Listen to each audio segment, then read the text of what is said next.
भारत और पाकिस्तान के बीच इसी महीने की शुरुआत में एक भीषण सैन्य टकराव हुआ जो 10 मई की शाम संघर्ष विराम के साथ समाप्त हुआ।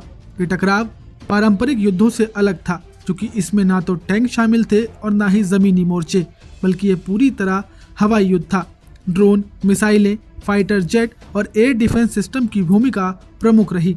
इस तकनीकी युद्ध में भारत ने अपनी बेहतर क्षमताओं के दम पर बढ़त बनाई, लेकिन पाकिस्तान ने सस्ते और बड़ी संख्या में इस्तेमाल किए गए ड्रोन के जरिए वैश्विक ध्यान अपनी ओर आकर्षित किया, जिससे ये संघर्ष भविष्य के आधुनिक युद्धों की झलक बन गया।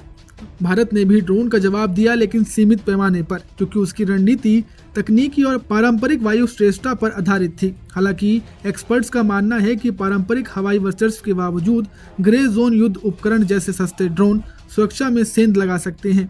ग्रे जोन युद्ध एक उभरता हुआ सैन्य क्षेत्र है जिसमें तुर्की, इजराइल और ईरान जैसे देश सबसे आगे हैं। छोटे और मध्यम आकार के देश जो भारी भरकम वायु सेनाएं नहीं रख सकते, वे ड्रोन को फ्रंटलाइन युद्ध उपकरण के रूप में तेजी से अपना रहे हैं। सस्ते ड्रोन के खिलाफ बड़ी और महंगी रक्षा प्रणालियों का उपयोग करना अब चुनौतीपूर्ण हो चुका है, जो इसके बढ़ते खतरे और प्रभाव को दर्शाता है। पाकिस्तान को मिले तुर्की से ड्रोन उद्योग में तुर्की ने उल्लेखनीय बढ़त हासिल की है, जहां 20 से अधिक कंपनियां इस क्षेत्र में सक्रिय रूप से निवेश कर रही है।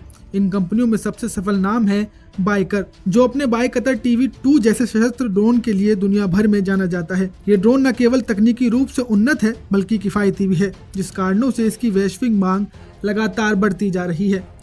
पाकिस्तान, बांग्लादेश और अन्य 25 देश बाइकर के ड्रोन के ज्ञात संचालक हैं और इन्हें निगरानी, लक्षित हमले और सीमावर्ती ऑपरेशनों में उपयोग कर रहे हैं। रिपोर्ट के अनुसार भारत और पाकिस्तान द्वारा हाल ही में किए गए ड्रोन हमलों में भी तुर्की निर्मित ड्रोन शामिल थे, जो बाइकर की तकनीकी पहुंच और अंतर्राष्ट्रीय प्रभाव को दर्शाता है। पाकिस्तान ने भारत के खिलाफ हालिया ड्रोन हमले में वही रणनीति अपनाई जो कभी ISI ने अमेरिका के खिलाफ इस्तेमाल की थी। उस समय इस्लामिक स्टेट ने DIY यानी कि डू इट योरसेल्फ यानी खुद बनाए गए सस्ते और सरल ड्रोन का इस्तेमाल अपनी लड़ाकू रणनीति में किया था। ये ड्रोन किसी उच्च तकनीकी कौशल पर नहीं बल्कि सरलता और रचनात्मकता पर आधारित थे, लेकिन उनका प्रभाव बेहद प्रभावशाली और असीमित था। आज लगभग एक दशक बाद वही रणनीति दुनिया की सेनाओं की अग्रिम पंक्ति को आकार दे रही है। पाकिस्तान भी अब उसी रास्ते पर चलता दिखाई दे रहा है, जहां कम लागत वाले लेकिन प्रभावी ड्रोन आधुनिक युद्ध का एक अहम हथियार बनते जा रहे हैं। नमस्कार, मैं हूं मानक गुप्ता।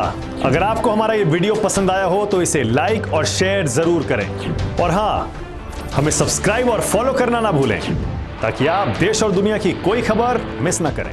तो जुड़े रहिए हमारे साथ और देखते रहिए News 24।